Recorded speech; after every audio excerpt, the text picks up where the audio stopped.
Trial balance తర్వాత వచ్చే accounts fundamentals గురించి తెలుసుకుందాం. ఫైనల్ అకౌంట్స్ 3 భాగాలుగా చేయొచ్చు.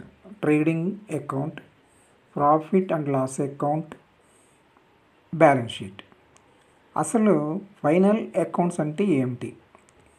బిజినెస్ యొక్క ఫైనల్ రిజల్ట్స్ చూపించే స్టేట్మెంట్స్ను ఫైనల్ అకౌంట్స్ అంటారు. ఇవి ట్రయల్ బ్యాలెన్స్ తర్వాత తయారు చేస్తారు. ఫైనల్ అకౌంట్స్ ఎందుకు అవసరం? ప్రాఫిట్ లేదా లాస్ తెలుసుకోవడానికి, ఫైనాన్షియల్ పొజిషన్ తెలుసుకోవడానికి, బిజినెస్ పెర్ఫార్మెన్స్ అనలైజ్ చేయడానికి. ఫైనల్ అకౌంట్స్లో ఉన్న అకౌంట్స్ గురించి తెలుసుకుందాం. ఒకటి ట్రేడింగ్ అకౌంట్. ఈ ట్రేడింగ్ అకౌంట్ వల్ల మనకి గ్రాస్ ప్రాఫిట్, గ్రాస్ లాస్ తెలుస్తుంది.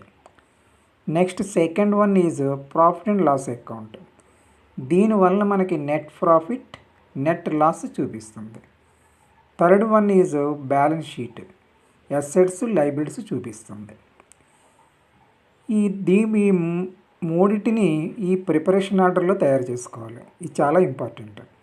One is trial balance, second is trading account, third is profit and loss account, fourth is balance sheet.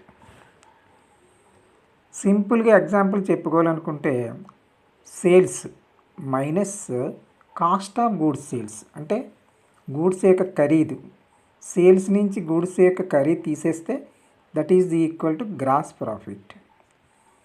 Gross ప్రాఫిట్లోంచి ఎక్స్పెన్సెస్ తీసేస్తే net profit. Assets is equal to liabilities plus capital. Trading అకౌంట్లో మనం gross profit తెలుసుకుంటాం. Profit and loss అకౌంట్లో net profit తెలుసుకుంటాం. Balance షీట్లో assets, liabilities యొక్క position తెలుసుకుంటాం.